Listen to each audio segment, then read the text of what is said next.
And now, FAIRFAX Breakfast Club with your host, Basil Lemba. Welcome to the FAIRFAX Breakfast Club show. My name is Basil Lemba and I will be your host.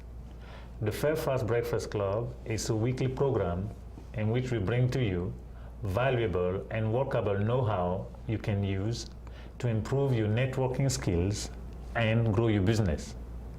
We always start the show with a quote. And today's quote is, "Governing a great nation is like cooking a small fish. Too much handling will spoil it." And that is from Lao Tzu. With us today in the studio, we have a very special guest, a CEO who handles a business and sometimes, and no joke, small fishes. She's a certified executive chief and her name is Sus Grondin-Butler. Hello, Sus. Hello, Basil. Nice to be here. Same here. How are you? I'm fine, thank you. Very good. So you handle small fish? Oh, yes, we do, yes. Minnow size. Any kinds of fish, large fish, small fish. Very good. Now, tell us, to begin with, on your title, CEC, tell the audience what does that mean, what does that stand for? CEC means Certified Executive Chef. Basically, it's a certification that I received from the American Culinary Federation. You do have to renew them every 4 years. Oh, really? Okay. Yes. And you go through rigorous tests, theory and actual cooking. So they test you the theory of cooking and then the actual cooking. And then, of course, being a chef, you have to know the business side, food costs, inventory control, management, your staff, your team. So it encompasses all those things that when you manage a kitchen or manage a hotel, being an executive chef, then you have your team, under you. You have your sous chefs, and you have your banquet chefs, you have your pastry chefs. So those are the whole team, because you actually cannot do this work by yourself. And then training is very important in my industry, because you can't do it yourself. So the whole team has to be working together, hand in hand, and I call it organized chaos. We're very organized, but it look like chaos from the outside. They think that what are they doing? I mean, they're just running around here and there, and it does look, but it all comes together. Gotcha. We have a deadline. We have 3 deadlines, which is breakfast, lunch, and dinner. So in my kitchen, most important is the staff itself and how they work. Without them, I can't do the job that I'm supposed to do for my customer. Maison Culine has been in business for going to 16 years now. 16 years? Yeah, I started with a contract with the Wolf Trap Foundation. And we managed the open air restaurant, and we did the outdoor special events. And we've done that. It's very, very tough. It's a pre-theater dinner. Mostly reservation, because we have a limited seating. It was like 350 seating, and then you have your special event. Big corporation would buy a block of tickets at Wolf Trap, and then they would have dinner beforehand or receptions. So we did that. Well, let me ask you, what do you say was very difficult? Would you say that was very difficult, opposed to compare? Yeah, well, because of the timeline. Because of the timeline, exactly. Because you're surfing from 5:30 to about 7:45. So in that short timeline, you have to serve all these people, say 300 or more. So it's very fast. But when we accepted the challenge, I actually, tried to organize it. Well, how can we execute this? Because everything has to go out. We don't want anybody to wait. So I had, put a plan together, and it was great. And the first year was so challenging. because we don't know what's going to happen. But I think if you're organized and you just plan it ahead, planning is what I do very best. You can see the flow of how it's supposed to go that evening. You know, you have your hostess, and they take care of all the reservation. We take reservation all day long, and then of course all my cooks are all ready. They're already in there, and then when the time comes, come 5:30, those computer. The ticket, all the order, they're nonstop. And they have to be able to organize all that and not be panicked. And there's one, what we call the expediter. They're the one that's calling out, okay, I need this, I need steak medium rare, I need steak well done, so the cook, the one that does the cooking of steak, have to remember all that, because you can't even write them down because it's just too fast. Then what we did, we have what we call runners. Runners just go in and out, and deliver the food. And we have a system where the guest sits, and so we don't ask, oh, did you have the Caesar salad, or did you have... You better know, right? No, you better know who gets what. So we had that system. But I think the sheer madness of just so fast, and then done, because everybody would stand up, go to the theater, and enjoy the show. But it was a very, very interesting. I've been in hotels, I've been in big restaurant, small restaurant, I've been in very small boutique inn, bed and breakfast. I actually own 2 restaurants myself, and that was very interesting because I'm actually not a chef. I never went to a culinary school. I'm a self-made chef. But then I got very serious when I bought my first restaurant and then the second restaurant. And I decided, okay, well, I'm going to study myself. And then I go and test myself going to competitions. And with that, I can assess myself where I am with the other chef. I did ask a lot of questions. And I networked with other chefs. And I learn, and finally I said, okay, I need to be certified. So I went through the certification and all. But you didn't have to go to the school or having... No. When you know your things that you need to do, you know how to do techniques and this. The first thing is I had learned the French technique, and then I went all over. Actually, when I came to the United States, I had a scholarship for a graduate study, but I'm actually an anthropologist. So I think that's why I was very interested in the global cuisine. So I studied the culture, I studied how they live, and food is a center of a community, of a family. And so I studied that. So what we do right now, Maison Culinaire, we specialize actually in international cuisine. And it keeps me going because I have to study all the time. It's very interesting and a lot of challenge, And we do upscale, but we also do barbecue, So we've done weddings where there's the groom is from Asia, and then the bride is from maybe French, and then they come to me and said, well, we want both countries' food. So it's very interesting. And so what I do in my kitchen is I try to teach the staff. We have different level of cooking. The cold side where they do the salads and all the little hors d'oeuvres, and then we also have the hot food side where they do all the hot, roast beef or steak or vegetable, and we also have the dessert. So for the years that I've been in business, it's interesting because I've been able to mentor a lot of young people, and that is very satisfying. And because you see them grow, and you teach them, and they get excited, and some of them go to culinary school, and finish the education, come back to me, and then we work together. So we're a good team.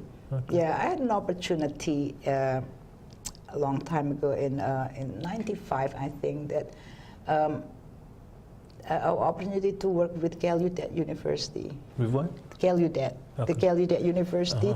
I was working for guest services, but we had opened a conference center over there. And this is the school for the deaf. So, of course, I had to learn how to sign language. All right. Yeah, that was very interesting. So there was one guy that was working for me. His name is Ian, and he came to me and said, "Chef, I want to learn how to cook. I want to be a chef." And he was deaf? Yes. So he signed to me. He actually taught me a lot of sign language too, besides, my classes every once a week, that I'm required to learn. And I said, "Oh, okay, well, of course I will help you." And so, but you have to be very serious, and I actually got him in a program in a culinary school in California. And he is, and we email each other. And I see his, what he does every day. Oh, chef, I did this, I did that. So it's so satisfying to see that.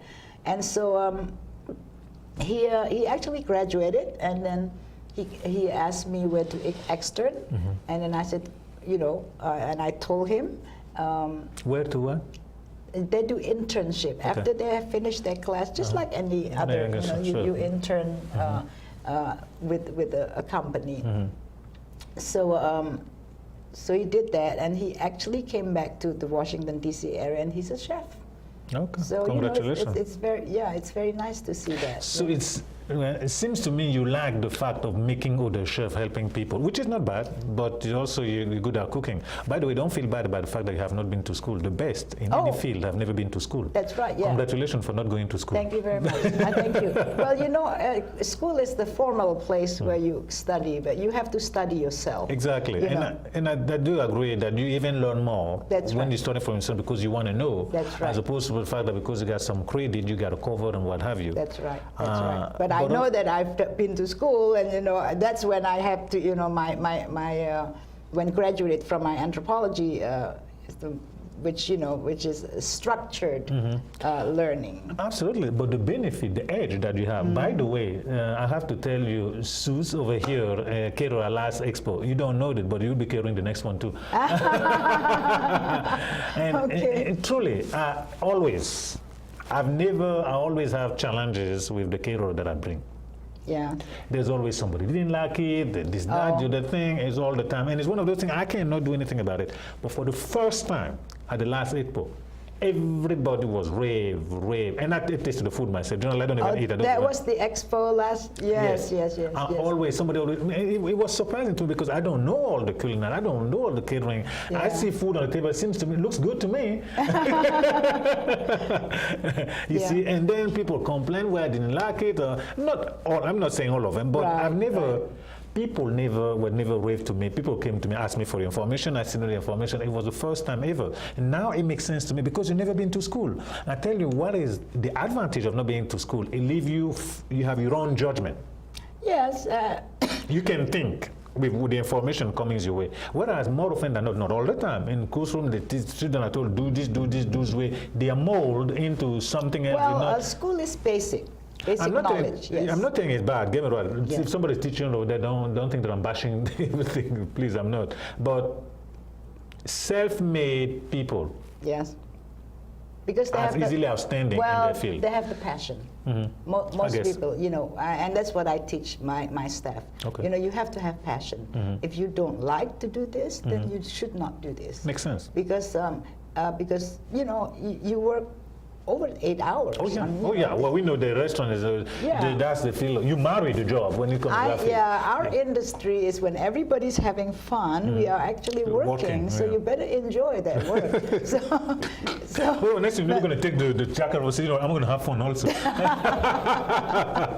Yes, but I have a great team and very professional. And so I can tell. I saw them operating at last event. Yes. I was very, very impressed. I mean, the sous chef or whatever, the lady was there.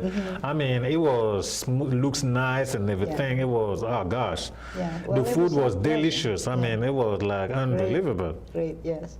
Well, we always try, and I think continuing to learn is also a key to stay abreast with what's going on out there.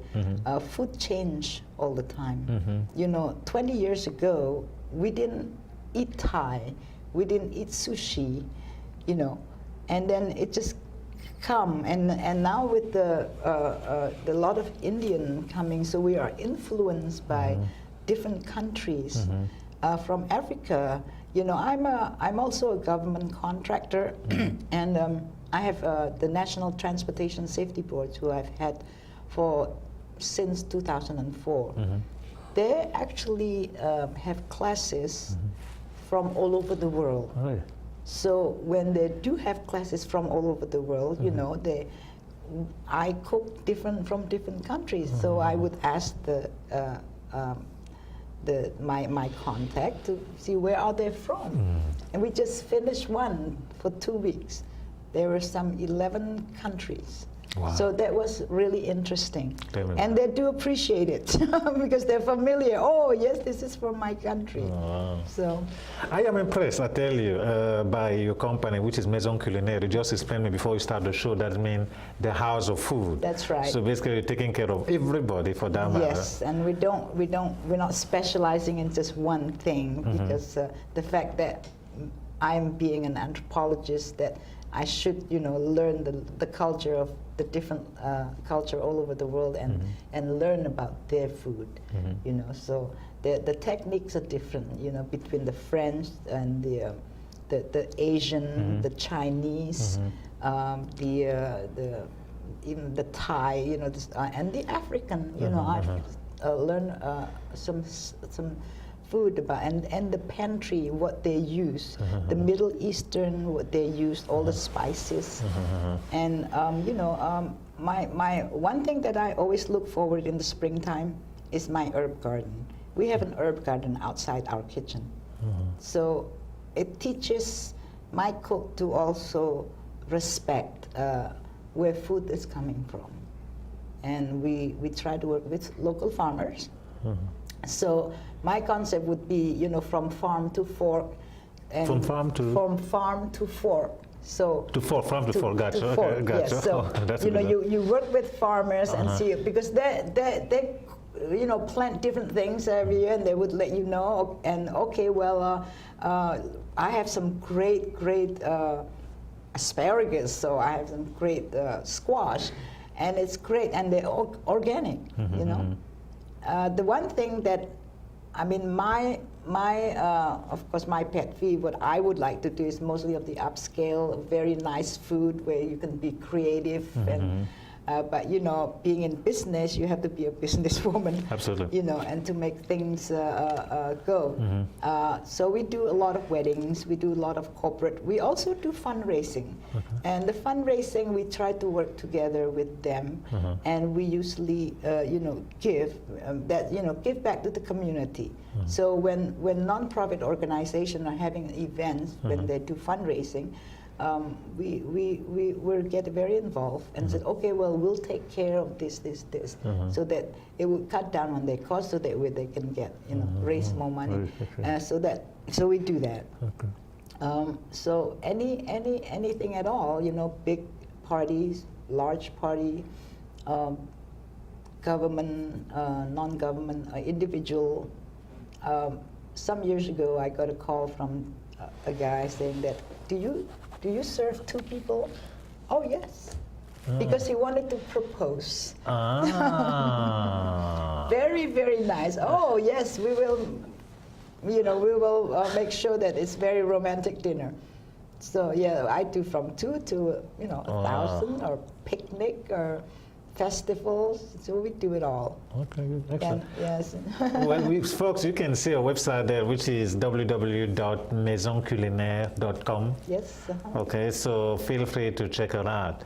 And I'm sure that our fine editor, crew, and programmers are showing some of the plate, and I hope you may be drooling probably by seeing those pictures. Oh yes.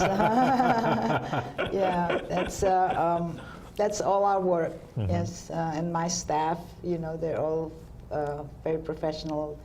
They are trained and licensed. So yeah. It's great because in talking to you, I get the sense that you're highly professional, which is remarkable. Well, you try to do that. You try to do a perfect job for your customer, and you want them back over and over again, Sure, or absolutely. recommend, their friends, and a lot of our customer usually word of mouth. Yeah, word of mouth. I'm not surprised. Yes, word of mouth, and of course, we have to be on the internet, so we have to have a website, so we do that, and also shows, bridal shows. Yeah. A lot of networking is very important. I do a lot of networking in my county where we are, which is in Loudoun County. Okay.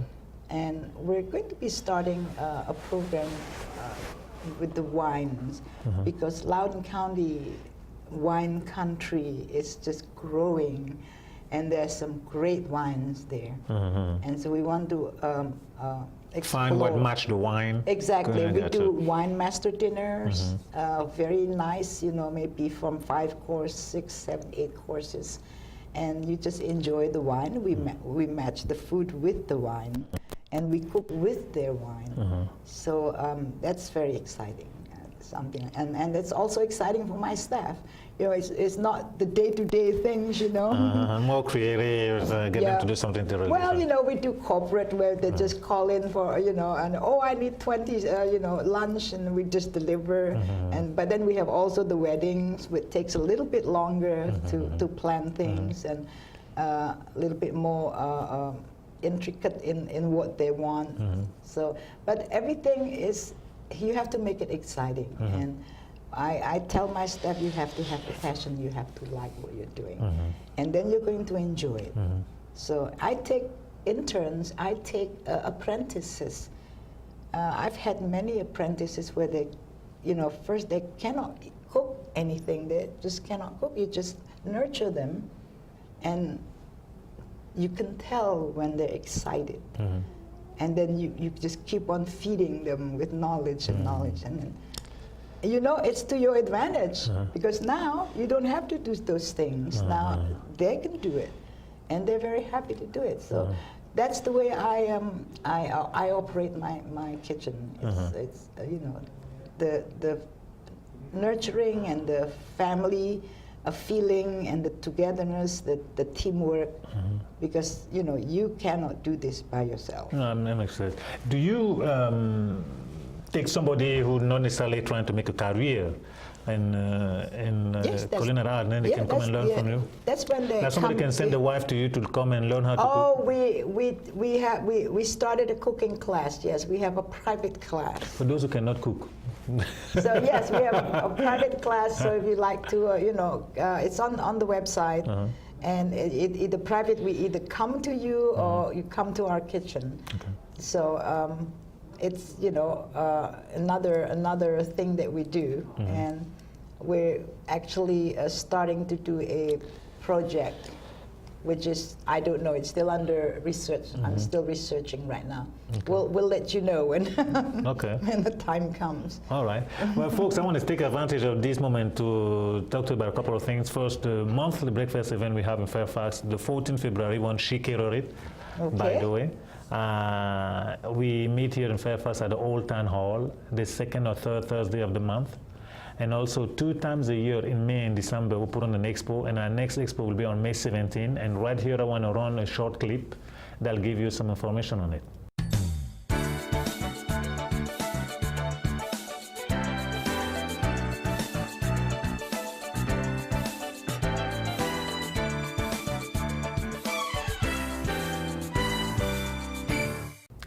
Welcome back. Okay, today we have the very fine opportunity. I used the word fine today several times, but I guess because we're talking about fine cuisine. Fine cuisine, correct. Susie is a very, very remarkable caterer and cook. I met her first at the trade show, and I stopped by there and tasted the food. I was absolutely, completely taken. It took me a good 6 or 8 months to finally get her. 6 months to, 6 months or a year. Well, every time you talk to me, I'm running around, right? And finally was able to have her at our expo we have in December. She did a phenomenal job. I highly, highly recommend that. So please check her website to learn more about what she does. Any last words you would like to share with our audience, Sus? Well, if you don't like to cook, just learn how to cook just a little bit. I think that cooking with fresh food is much better than buying any frozen item. It's actually cheaper, and with internet, you can just Google, you want to make apple pie? Google apple pie. Okay. It's very simple, it doesn't take a long time, and if you do it with your family, it's a fun thing to do at home. Very good. Yeah. So. If all has failed, call her. Yes, we'll do it. We'll do it. And she'll happily help you. I hope you'll have the opportunity again to come and showcase the event with us on May 17th. I will be happy to do it. Thank you so much. Thank you very much. I really appreciate that. It made our day. And you don't know that, but we sent an email already today when we promoted you as one of the fine cuisines. We'll very much appreciate having you again. All right. On that note, I want to say thank you very much for tuning in. I'm looking forward to seeing you again. Have a very productive day. Good night.